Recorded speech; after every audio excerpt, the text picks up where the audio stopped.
AYUSH Mhatre, டிவால் Brevis, Urvil Patel அப்படின்னு Chennai super Kings எடுத்த எல்லா இன்ஜுரி ரீப்ளேஸ்மெண்ட்ஸும் அடுத்த வருஷம் வரமாட்டாங்களா அப்படின்னு ஒரு பெரிய செய்தி வந்து பரவிட்டு இருக்கு.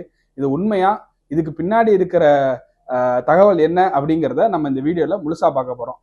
பார்த்தீங்கன்னா ஐபிஎல் வந்து இந்தியா பாகிஸ்தான் ஒரு பதற்றம் இருந்ததுனால ஒரு 10 நாட்கள் தள்ளி போய் மறுபடியும் மே 17ஆம் தேதி ஆரம்பிக்குது. ஜூன் 3ஆம் தேதி அதோட இறுதிப் போட்டி நடைபெற இருக்கிறது.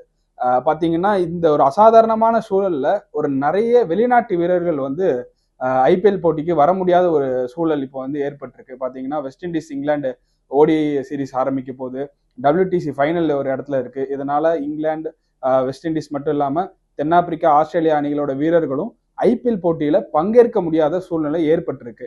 இப்போ இதனால ஒரு நிறைய டீம்ஸோட பிளேயர்ஸ் வந்து ஒரு மெயின் பிளேயர்ஸ் வந்து இல்லாம போயிருவாங்க. உதாரணத்துக்கு பாத்தீங்கன்னா ஆர்சிபில வந்து ஹேசல்வுட் வருவாரா அப்படிங்கிற ஒரு சந்தேகம் இருக்கு. ஒரு குஜராத் டைட்டன்ஸ் பாத்தீங்கன்னா ஜாஸ் பட்லரோட வருகை ஒரு பெரிய கேள்விக்குறியா இருக்கு. இப்படி இருக்க சூழ்நிலையில என்ன மற்ற இவங்க எல்லாமே டாப் 4 அடுத்த பிளே ஆஃப்க்கு போறதுனால இன்னும் ஒரு 7 மேட்சஸ் விளையாட, ஒரு 7 இல்ல ஒரு 5 மேட்சஸ் கிட்ட விளையாட வேண்டிய சூழல் இருக்கு. அப்போ இந்த டீம்ஸ் எல்லாம் என்ன பண்ண போறாங்க அப்படின்ட்டு நிறைய பேர் கேட்கறப்ப ஐபிஎல் நிர்வாகம் வந்து ஒரு புது விதிமுறையை கொண்டு வந்திருக்குங்க. என்ன அப்படின்னா, இந்த இனிமேல் வர்ற பிளேயர்ஸுக்கு ரீப்ளேஸ்மெண்ட்ஸ் நீங்க எடுத்துக்கலாம், ஆனா எல்லாமே டெம்பரவரி ரீப்ளேஸ்மெண்ட்ஸ் அப்படின்னு சொல்லியிருக்காங்க. டெம்பரவரி ரீப்ளேஸ்மெண்ட்ஸ் அப்படின்னா, இப்போ ஒருவேளை ஹேசல்வுட் வரமாட்டார் அப்படின்னா நீங்க வேற ஏதாவது ஒரு பிளேயரை எடுத்துக்கலாம். ஆனா அடுத்த வருஷம் அந்த பிளேயர் உங்களோட டீம்ல இருக்க மாட்டாரு.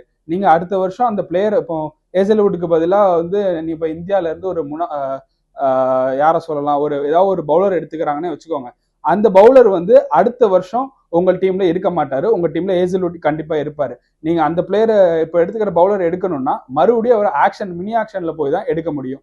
அதனால இந்த மாதிரி டெம்பரரி ரீப்ளேஸ்மெண்ட்ஸ்க்கு வந்து இப்போ அலோவ் பண்ணியிருக்காங்க. இதுக்கு முன்னாடி இருக்கிற ரூல்ஸ் படி 12வது மேட்ச்க்கு அப்புறம் ஒரு ரீப்ளேஸ்மெண்ட்ஸை எடுக்க முடியாது. ஆனா இந்த வாட்டி ஒரு அசாதாரணமான சூழ்நிலை இருக்கிறதுனால ஐபிஎல்ல இந்த புது விதி கொண்டு வந்திருக்காங்க.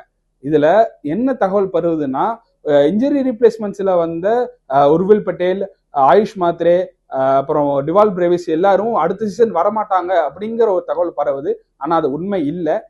அதாவது மே 17ஆம் தேதி ஆரம்பிக்கல, இனிமேல் ஆரம்பிக்கிற மேட்சஸ்ல வர்றவங்களை மட்டும்தான் டெம்பரரி ரீப்ளேஸ்மெண்ட்ஸ்னு சொல்றாங்க. இதுக்கு முன்னாடி இருக்கிறவங்க அப்படி இந்த ரூல்ஸ் படி வரமாட்டாங்க. அதனால சிஎஸ்கே ரசிகர்கள் நீங்க பயப்பட வேண்டாம். கண்டிப்பா அடுத்த வருஷம் வந்து நமக்கு டிவால் பிரேவிஸ் வருவாரு, ஆயுஷ் மாத்ரே வருவாரு, உர்வில் பட்டேலும் வருவாரு.